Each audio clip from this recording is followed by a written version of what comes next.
Has there been another damn rewrite? Breaking news. Turns out if you write TV shows how they're supposed to be written, they're better? Daredevil has completely scrapped what it's going to do and restart from scratch. Lots of drama on the Aquaman 2 set being revealed by Variety, and we're going to break down what we think Marvel's biggest problem is right now. That and a lot more, including the box office, on today's episode of the Movie Nights Roundtable.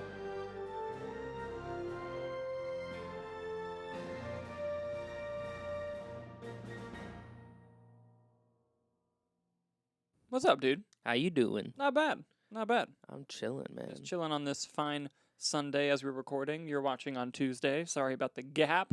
Watch some big news happen on Monday. It's what tends to happen to us. Oh yeah. Every single time. It is what it is. It's we try our best. We try our best, and that's really all we can do. Yeah. This is but life. We have a hell of a show, though. If you want to break it down for our listeners. Yes, we do. We have a ton of stuff to talk about. First, we're going to do the movie news section of our show, where we cover a deep dive into some topics going on in the world of movies. Mm-hmm. Then we're going to give you a couple more headlines with the B-roll section of our show, and that will lead right into the box office, the best part of the whole entire show. But before we do go on to the final part of the show and before the B-roll, we're going to kind of break down what we think Marvel's biggest problem is, because I think what everyone can see is there's a problem going on that they seem to be on the mend fixing, which we'll talk about in a second, but we both kind of wanted to give our 2 cents as to what we think that big problem is. Yes. So, with that down, Nicholas, what's our first story today? Yeah, let's dive right in. Aquaman 2 has been flooded with drama this past week, with reports of Jason Momoa allegedly being drunk on set, Amber Heard scenes getting cut, Elon Musk writing to Warner Brothers in a scorched earth letter, and much more. Yeah, so this article came out of Variety. Yes. And it's kind of detailing a lot of the drama behind the last DCEU film. And the article does a really good job of kind of having both sides come into this. And the article reveals an awful lot. So I'm going to read verbatim from the article here, and I will also be screen recording it so you guys can see it as well. It's talking about therapy notes from Amber Heard, and it says, Jason said he wanted me fired, the notes say. Jason drunk, late on set, dressing like Johnny, has all of his rings, too. A rep from Momoa declined to comment, but a DC spokesperson pushed back on Heard's characterization, saying, Jason Momoa conducted himself in a professional manner at all times on the set of Aquaman The Lost Kingdom. Others echoed that sentiment. Jason works his ass off, likes to have a beer once in a while, like everyone, but doesn't show up drunk on set, says an insider who was on the London set in 2021, adding that the two stars got along and were seen joking together. And he isn't dressing like Johnny Depp. He has always dressed in that bohemian style. Heard declined comment, but a source close to the actress confirmed that the notes refer to the Aquaman 2 set and reflect a session from December 27th, 2021. Another source close to the actress says her lawyers fought the release of the therapy notes, which had been subpoenaed by Depp's attorneys during discovery. Momoa was not the only Aquaman principal to land in the crosshairs. The therapy session also painted a picture of Heard feeling unsupported by the film's director James Wan and treated like a pariah because of her high-profile legal battle with her ex-husband. He raised his voice at me. I can't even post about Aquaman, made it like it was my fault. I said I'm sorry, said Hughes' notes in reference to Wan. Nobody could take selfies with me on set given the blackout. Wan declined comment, but that same DC spokesperson says James is known for treating members of his cast and crew with the utmost respect and for fostering a positive collaborative environment on set. The Aquaman films were no exception. And yet Heard was nearly fired.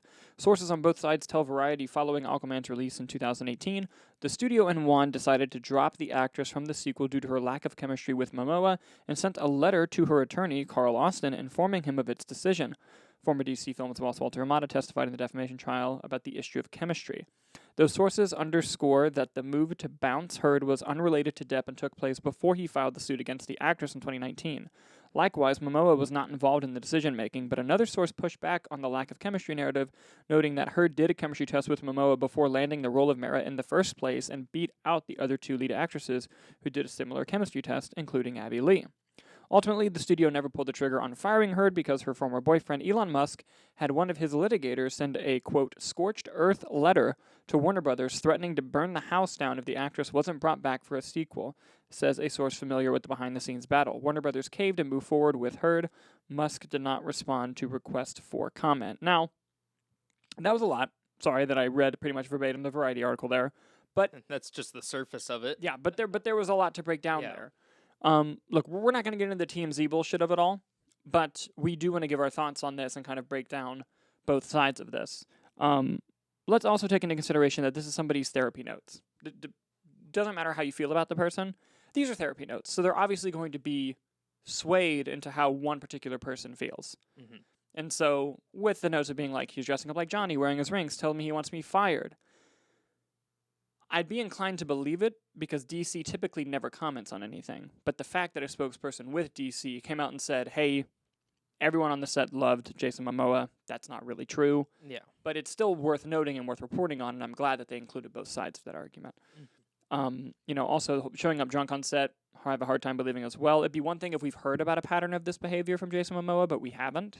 I mean, even the same thing of, like, the wanting fired on set, like, the behind the scenes. Like, he was on Game of Thrones for a bit, him and his co-star Emilia Clarke, who's now with Marvel, but, like, that was, like, a huge, like, hey, get her. Like, they have great chemistry, and they love each other, and all that jazz. And even with Fast and Furious, the most recent one, we know there was a lot of drama on that set, and Jason Momoa's name was not near any of it. Yeah, and also, what I will give Amber Heard's camp, I do believe that they were going to use the issue of chemistry as just a scapegoat to try to fire her.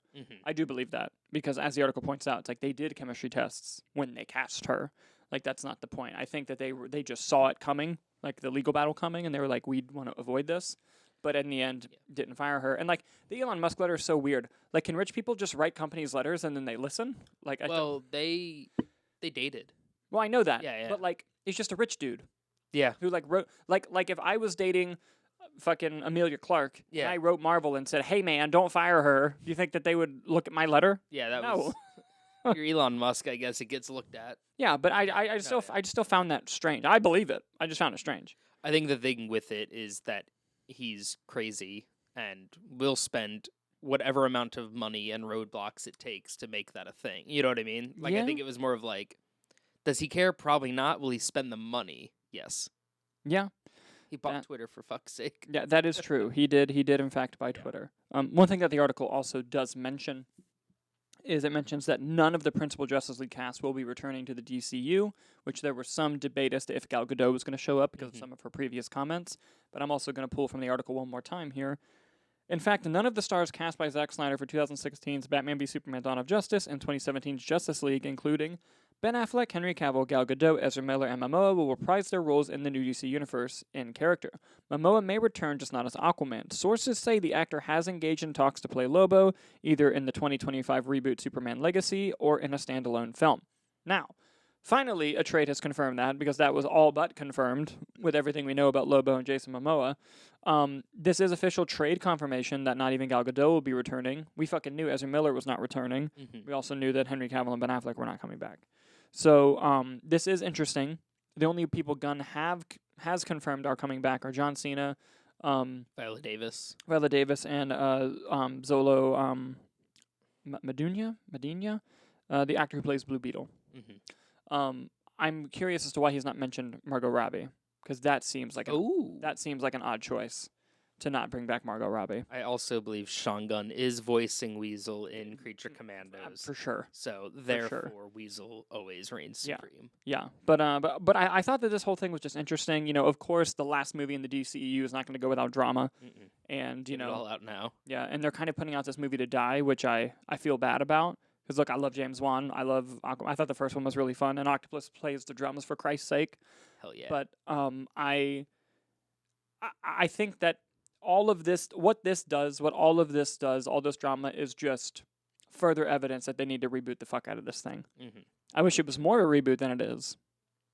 But it needs to be rebooted. Still, I'm just curious, what size her role will be now in this final cut. Yeah. Because they're really marketing as this sort of buddy adventure movie between him and Patrick Wilson. It seems like Mira's just doing her thing. Yeah. I mean, I think she's in a split-second shot in the first trailer. Yeah.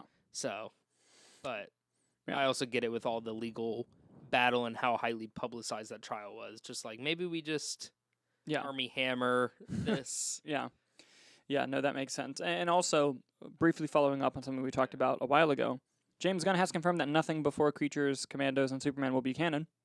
So that makes me a little bit happier. Except for everything John Cena remembers. Yeah. I really think that they're gonna like Michael Keaton Vulture Sony universe it, where he's just gonna somehow be so the only one funny. that just goes.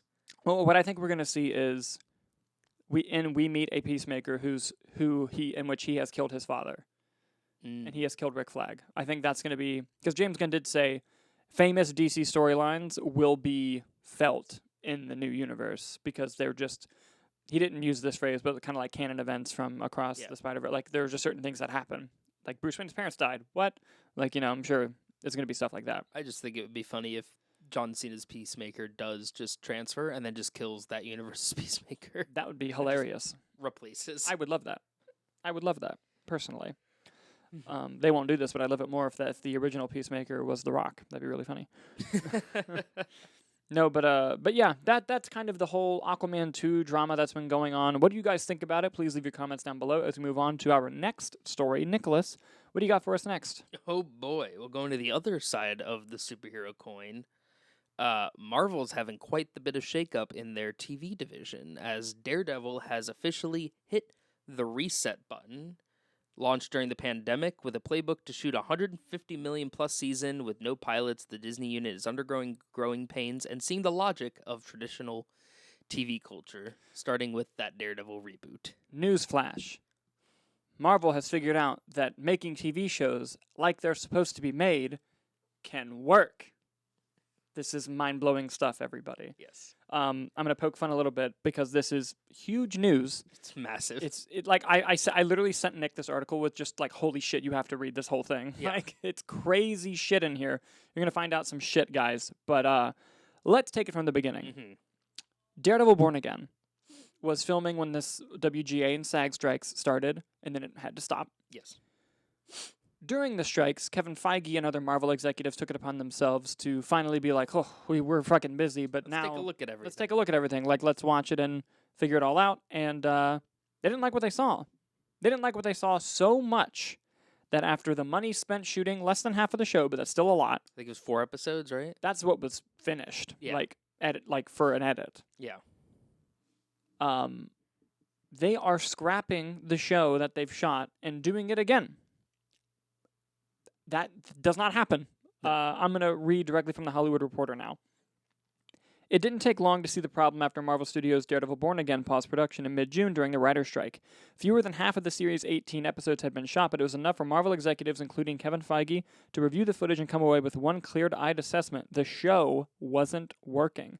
So in late September, Marvel quickly let go of head writers Chris Ord and Matt Corman, and also released the directors for the remainder of the season as part of a significant creative reboot of the series, the Hollywood Reporter has learned. The studio is now on the hunt for new writers and directors for the project. And guys, this is just the beginning of a crazy thing that we're about to dive into. But first, before we get into the rest of it, let's talk about the Daredevil thing. Bro, holy shit.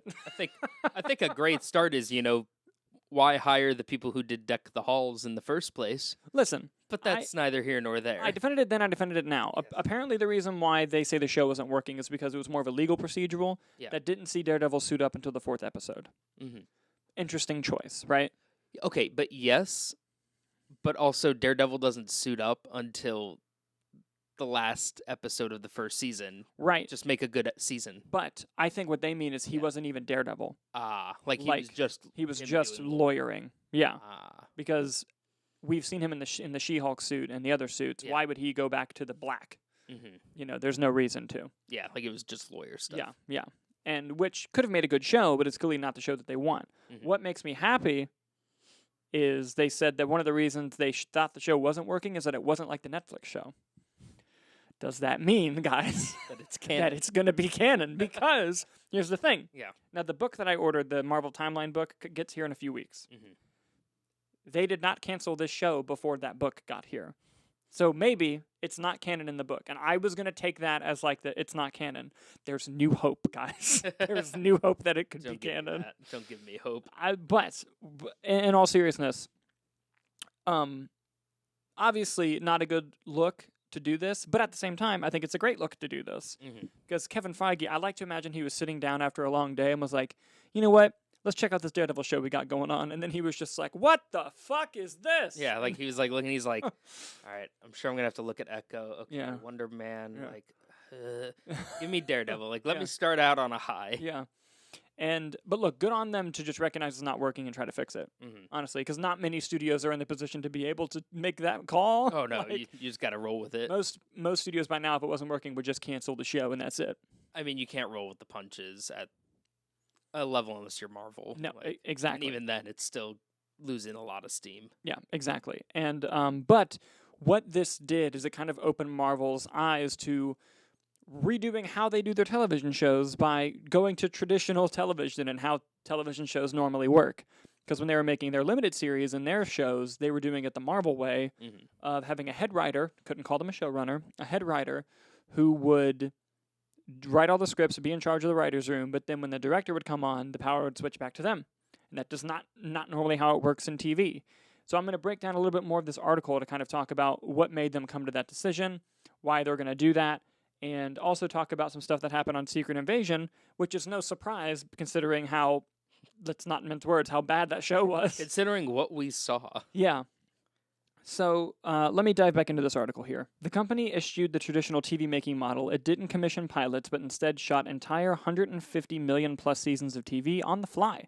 It didn't hire showrunners, but instead depended on film executives to run its series. And as Marvel does for its movies, it relied on post-production and reshoots to fix what wasn't working. With Daredevil's new direction, Marvel hopes to right the ship on a project with sky-high expectations.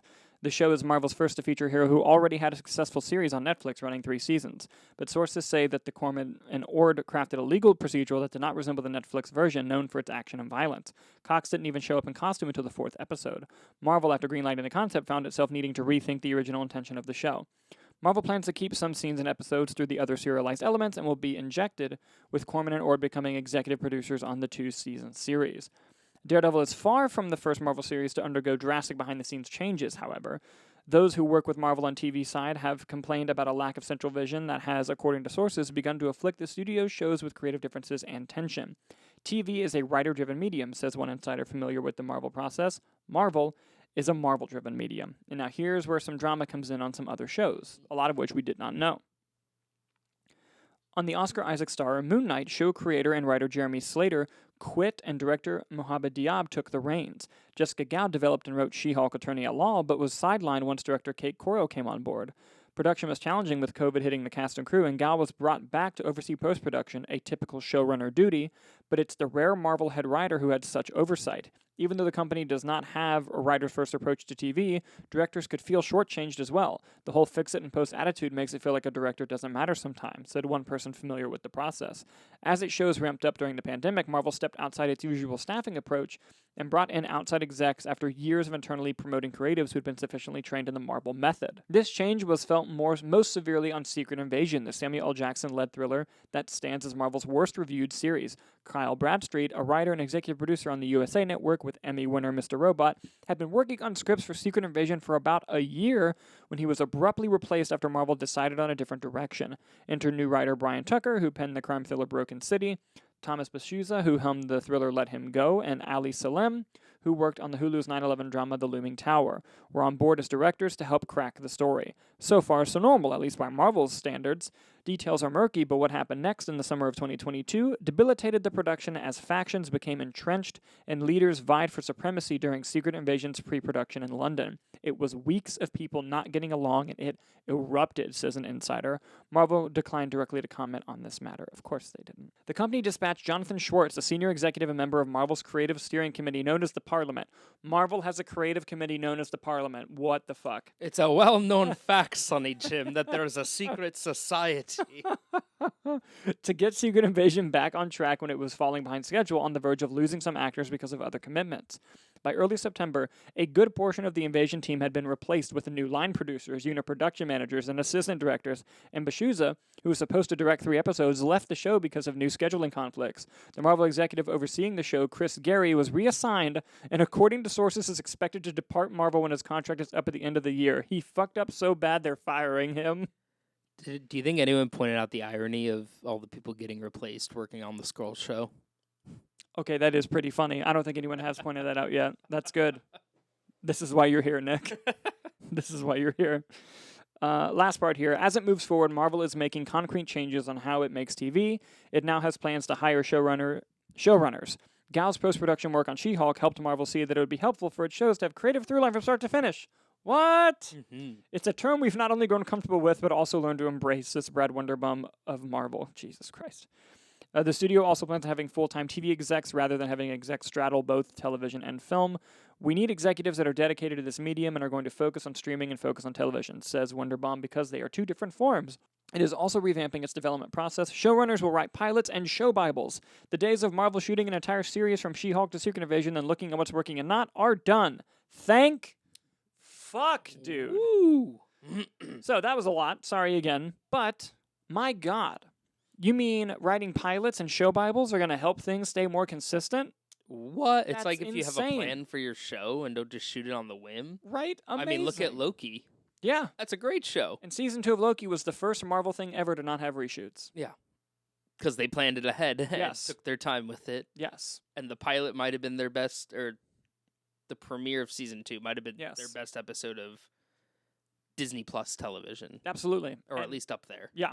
And also, I think in the long term, this is great news, but we're not going to see these effects until after Echo comes out. You know? Yeah. So it's going to be a minute. I mean, I think it's great that they're starting here, and they're obviously going to be probably stemming that into the film division as well. As we Yes. saw, like, there was just a report that came out too, where there was like I think it's in the book that just came out about the MCU. Oh, the book about the MCU, yeah. Yeah, and they had a quote from Feige where he's like, "Man, I really thought we had something with Quantumania," Yeah. which made me concerned that they Yeah. thought they were cooking in Yeah, there, and yeah. that's what we got. Yeah, but what this also does in an eye-opening way, Yeah. and I'm not just saying this because I've said it before about me liking Michael Waldron, but it opens my eyes up to, like, why someone like him was, like, promoted. And I think it's because they're shooting and doing TV in such a weird, drastic way that the fact that he made Loki so good, Yeah, and then COVID was fucking up Doctor Strange and Spider-Man, that he was like, you seem to be good at just rolling with the punches here. Can you please come do Doctor Strange? mm-hmm. And then, like, that makes more sense to me from, like, how they were doing it, Yeah, of, like, why those decisions were made. And why I think, okay, you shouldn't know, you should just, never mind, you should do the final product as it is. But to me, like, when I watch Doctor Strange 2, I like that movie. I'm one of the only people in the fucking universe, apparently, that likes that movie. But I also am watching the movie going, how the fuck did this happen with all the bullshit that was going on? yeah. Like, it's crazy to me. And, yeah. No, it makes sense when you're trying to do a traditional system in a completely new way. Yeah. It makes sense to go with the person who understands what you're trying to do, even though it's Yeah. wrong. But Yeah. he was like, "I get it. Yeah. Let's go." Yeah. Uh-huh. Man, what a mess. It is a mess. I- And I think one of the good things coming out of these strikes are going to be them be able to take a step back and make decisions like this. And also, the article doesn't mention it. If you don't think the writer's strike and the awesome deal they got doesn't have something to do with the fact that Marvel's going to have showrunners now, it definitely does. It absolutely has something to do with that. So they're probably just gonna have to roll through the punches of. I know we've heard a lot of behind the scenes stuff about Echo being kind of a miss. Yeah. So they're just gonna kind of have to take that one and Yeah. go to the next. Yeah. And I also think that we knew it would take a couple years to feel the effects of the changes Bob Chapek made when he came to Disney and was saying, like, I need 4 TV shows a year from Marvel and Star Wars. Now it's going to take a couple years to feel the return of Iger effect of, like, the slow the fuck down and figure out the shit you're going to make. Take as much time as you need. Let's. Yeah, and the strikes, but now the strikes are going to accelerate that of getting to what Iger wants, because I think literally after Echo, they don't have anything finished. No, I think just on the dock it's Wonder Man. Yeah, but they haven't resumed filming on that. No, and I've heard. Have you seen those rumors? I've seen some rumors. Rumors. That Wonder Man might just get scrapped. Yeah, I've seen those rumors. I'm not entirely sure about that. I think They'll just retool it. I think same, because you don't want Yeah. to piss off Dustin Daniel Cretton when he's directing your Kang Dynasty movie. You don't want to piss him off. You want to keep the talent of Yahya Abdul-Mateen II. Correct. And I think wasn't Bob Odenkirk attached to that too? Uh-huh. Yeah. Like, and you're bringing back Ben Kingsley. Like, you do Yeah. not want to upset that cast. Yeah, exactly. So it's going to be interesting to see how it goes. Now, going back to what I want to talk about, I really hope that it's canon, guys. I hope that that's what we get out of this. That would be fun. And Foggy and Karen back. Oh, I hope so. I hope so. But yeah. What do you guys think about all this Marvel craziness with Daredevil and how they're going to reshape TV? Let us know in the comments as we move on to our main topic of the day, which is going to be piggybacking off of this. What is Marvel's biggest problem? And it was a discussion that we started having at our favorite Irish pub, Kitty O'Shea's, and then we were like, we should probably save this for the show. We were like, we should save this for the show. And I want to give you the floor first on this, Nicholas. In your mind, when you look at, because clearly the reason what caused this topic is we were talking about how it's clear whether you love or hate Marvel. There's issues. It's clear that post Endgame, it's on the decline. Yeah. Now it has its ups that it'll pop up, but it seems to be on the decline in terms of the general audience. Mm-hmm. I've liked most of it. There's some things that I'm like, wow. Like most of She-Hulk and all of Secret Invasion were just like, my God. Mm-hmm. And Quantumania was not as good as it should have been. Mm-hmm. But with that said, when you look at this, in your opinion, what is the biggest problem with Marvel right now? I think it is sort of like a too big to fail scenario. Okay. It's just expanded so much that it's reached a point of unsustainability. Mm-hmm.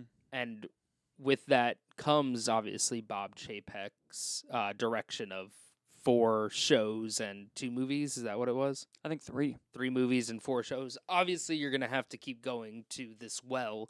And with that, they used that as an opportunity to introduce so many different characters. But in doing so, there's not really any sort of central direction. You know, when you look at Phase 1, you have a Captain America movie, you have a Hulk movie, you have an Iron Man movie, you have a Thor movie, and then you have an Avengers movie. Mm-hmm. Looking at Phase 4, there was no overarching story. It was just character introduction. No. And even going into Phase 5, we're getting very loose threads of this Kang storyline, but even still not really sure what it's actually building toward. Even watching Quantumania, you're like, okay, but like, is he going to come back for revenge against Ant-Man and then all the other Avengers are there? Like, it was very directionless. Yeah. And I think it's just this large, expansive universe that is just sort of, much like the multiverse, just branching into too many directions to keep up with.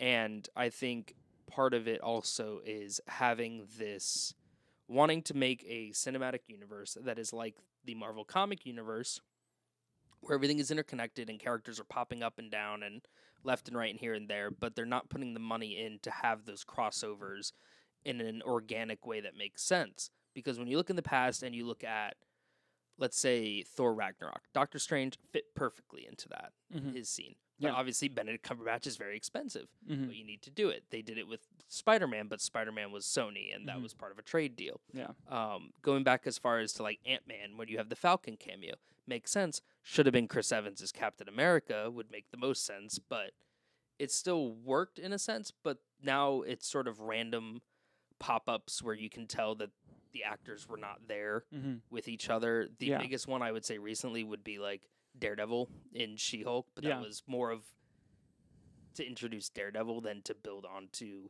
a story. Yeah. Like, it did feel a little bit unorganic. It was just like, and he's here. Yeah. You know, so I think that's also part of it.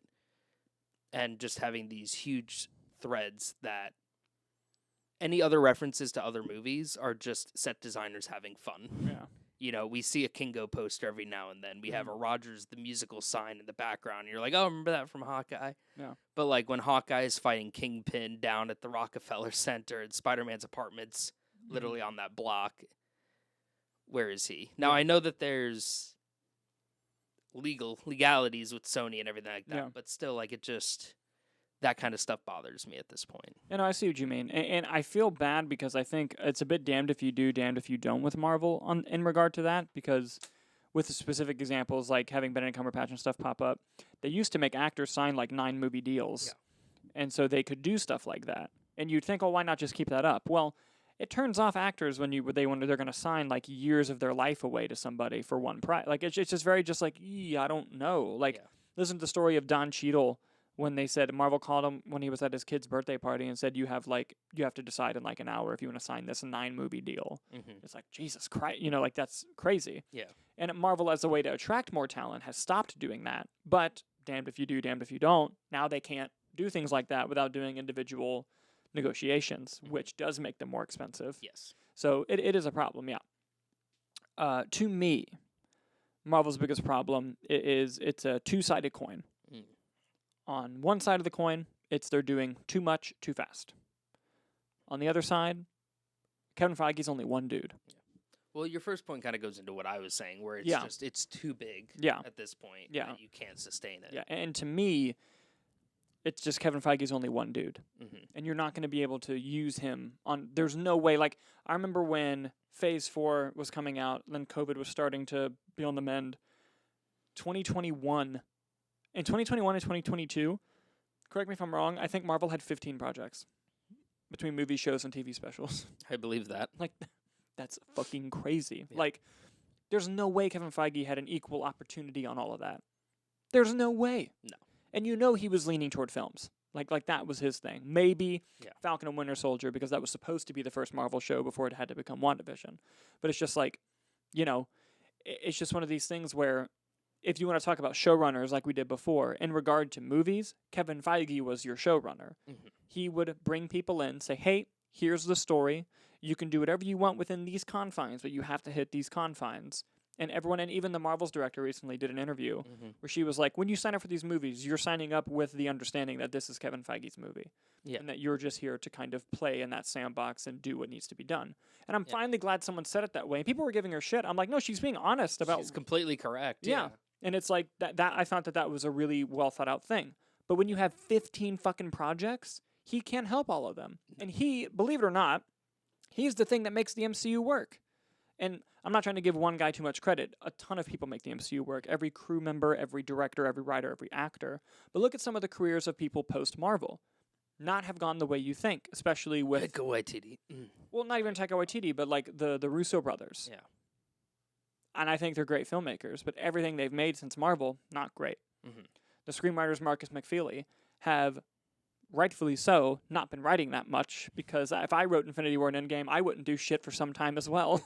Well, I mean, even actors, too. I mean, Tom Holland can't get a hit out there. Yeah, I That's think not that's his Spider-Man. agent. But also, like, but even like Robert Downey Jr. did Doolittle and it flopped. Yeah. Does all these other things. Like, Robert Downey Jr., whatever.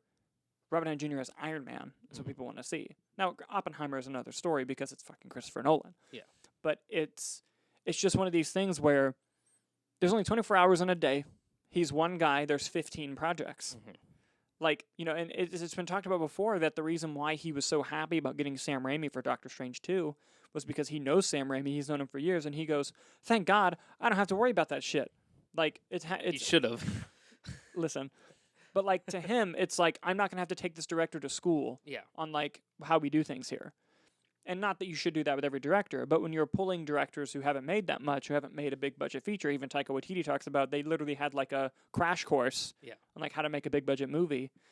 And I think that because there's so much and they're too big to fail, like you're saying, there's no time to have breathing room to be able to give these projects what they deserve. Because there was even, I think that one of the Miss Marvel writers said that he would just be on Zoom calls going from show to show, like in meetings. And it's like, that's not helping anybody. I like to imagine that you had to leave the meeting. Yeah. And other people were joining. Just joining like, Kevin Feige's Yeah, room. like Feige wasn't leaving. Yeah, that's hilarious. But and look, you can definitely feel some of his influence across. Kevin Robots for. Yes, absolutely. And you can definitely feel some of his influence across these things. That's no doubt. But I also think it's more than apparent that I'm going to blame Chapek a little bit here. The Chapek of, like, we need to pump shit out clearly did not work. And because also Feige at the time didn't have control over what went on what platform when Chapek was here. He now does, which is why they're redoing Daredevil. And I think we're not going to see this for a couple years. We're not going to be able to see the positive effects of this change, which is unfortunate in a world where instant gratification, social media is important. But I think that because of this and because he now has that power again, I don't think we're going to see 4 movies a year. I think we're going to get 2 and 2 max. That's what I always said. They should go with a quarterly release. And I movie think, show. And I think where Marvel peaked, when they were at 3 movies a year, they were fucking killing it. Yeah. They were killing it. And that's crazy. First of all, it's crazy that they can make 3 movies a year and crush it.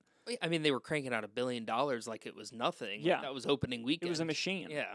And the thing is, I think you can get used to that. Anything more than that, you're tipping it, you know? Well, because now you're adding it. That was when they were not doing TV. Yeah. You know, you have to look at TV as part of that. And the they fatigue only sets and in. they only knew how to make movies, Yeah. so then they were making TV like movies, which works for if your thing is supposed to be a longer movie or a limited series, like WandaVision. That kind of worked.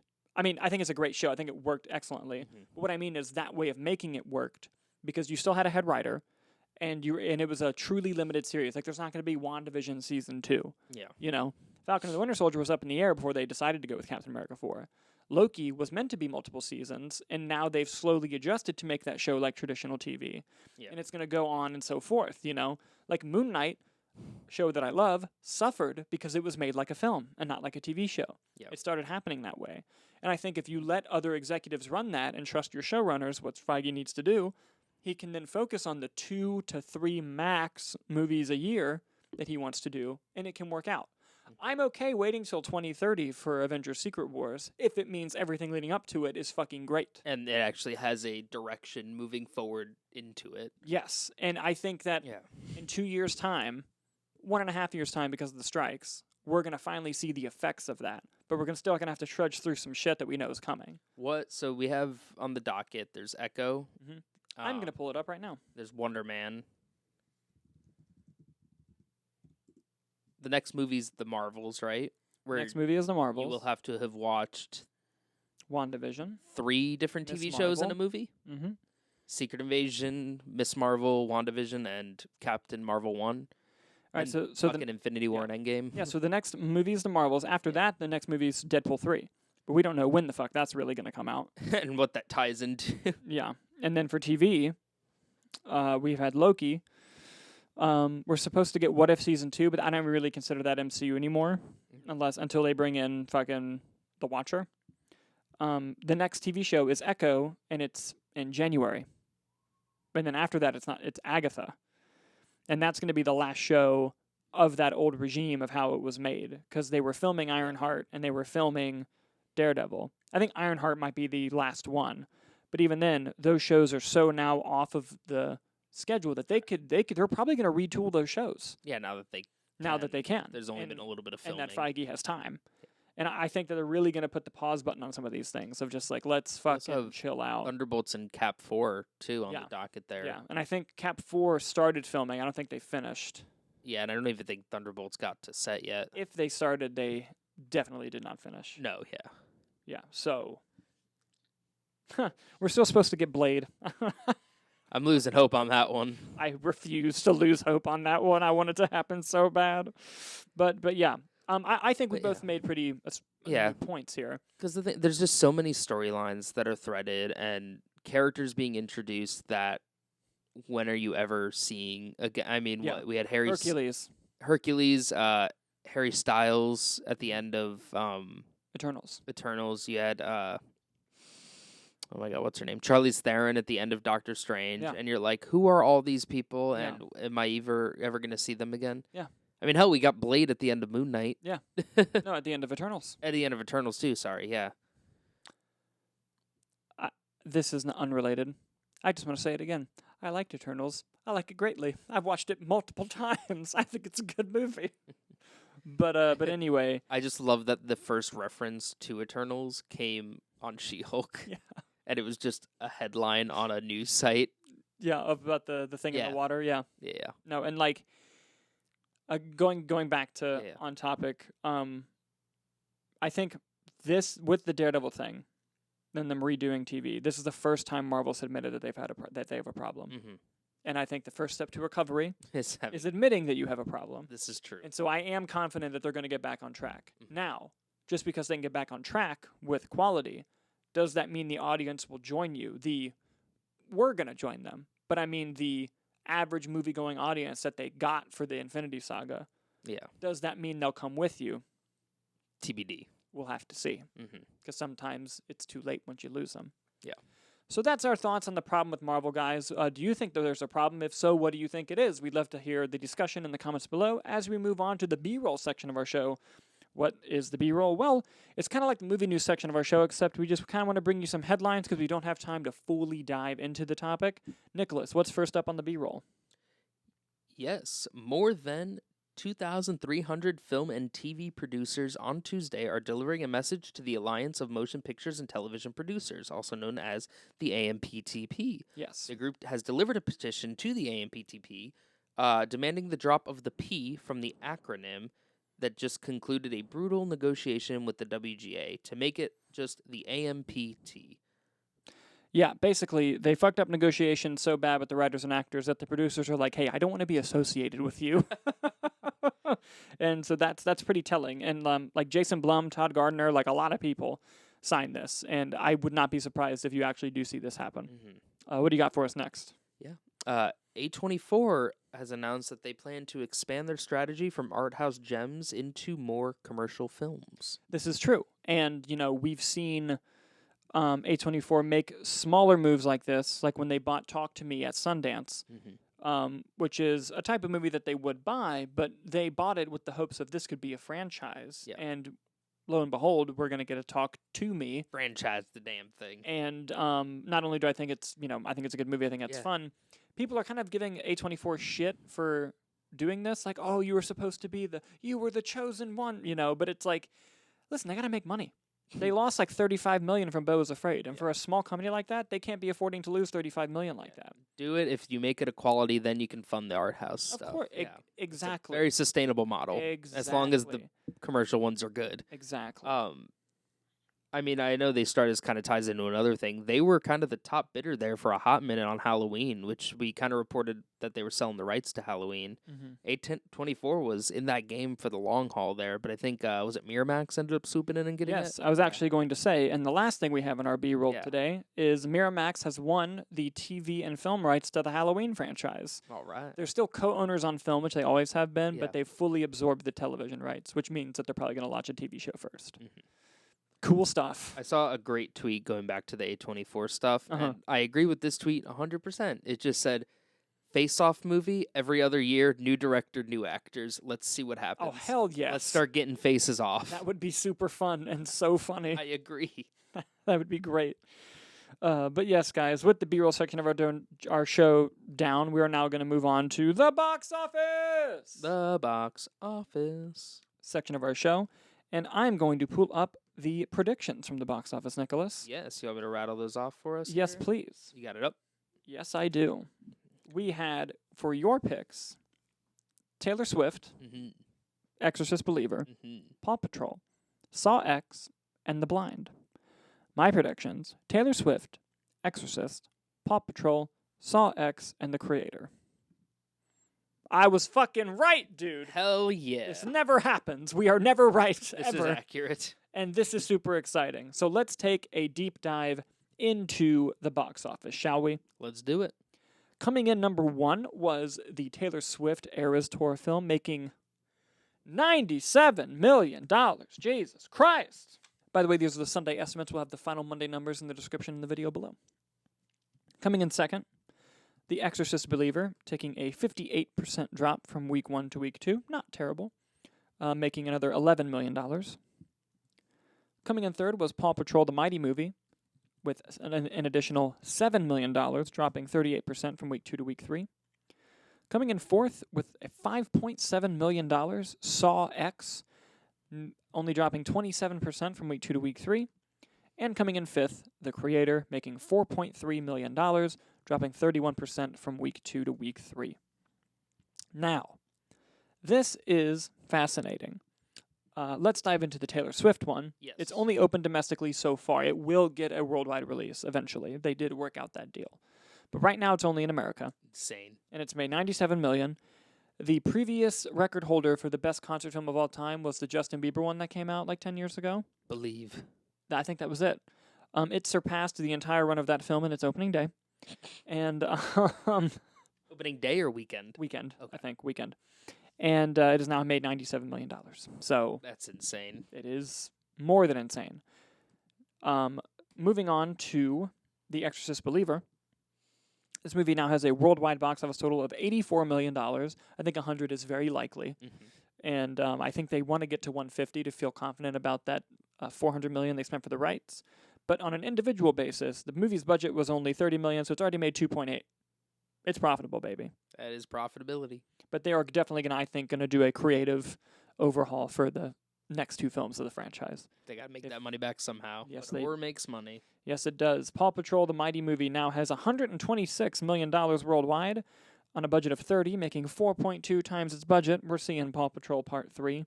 Absolutely. That's coming relatively soon, I imagine. Oh, yeah. Saw X now has $64 million worldwide on a budget of 13. That is 5 times the budget, ladies and gentlemen.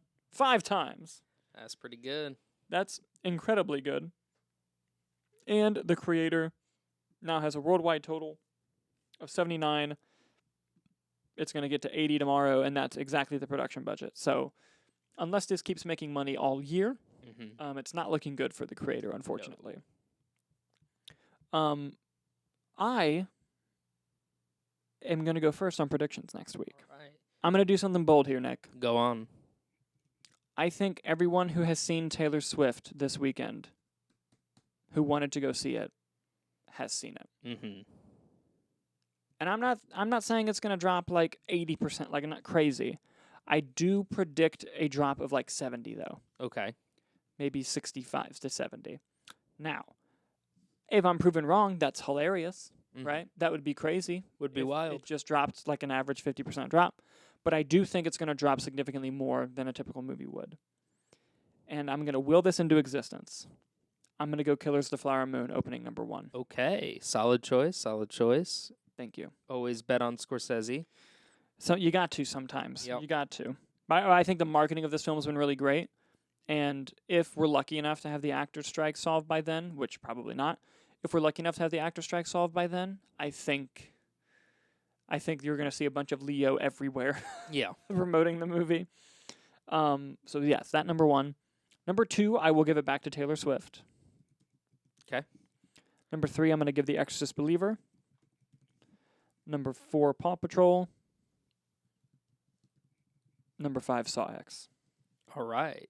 Well, Dalton, I am going to go opposite you, and I'm going to go Taylor Swift number 1. Okay. Hey, listen, that's the safe choice. Because I like your point of everyone who's seen it would have seen it. I counter that. They will be seeing it again. Hey, that's fair. That's totally fair. I'm going to go Killers of the Flower Moon, obviously, number 2. And then, honestly, at this point, I'm just going to keep it the same with you. Exorcist, Paw Patrol, and Saw X.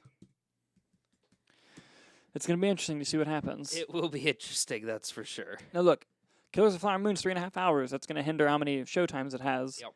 But I'm thinking it's going to make around 50. Like, I think it's going to open actually pretty high. I think it's going to follow that Oppenheimer pattern of people just wanting to see New Scorsese. Just like new non-blockbuster movies again. And I think if Taylor Swift drops 70%, like I think it will, that's under 50. Mm-hmm. So that's my rational. It's a valid choice. Mm-hmm. There's another football game before then, and I think you're Taylor right. Swift is there. You're right. You are right. We'll have to see how that goes. But yeah. Guys, that is our show. We have an audio-only version if that's what you prefer. And if you're listening audio-only, please come over to YouTube and hit subscribe.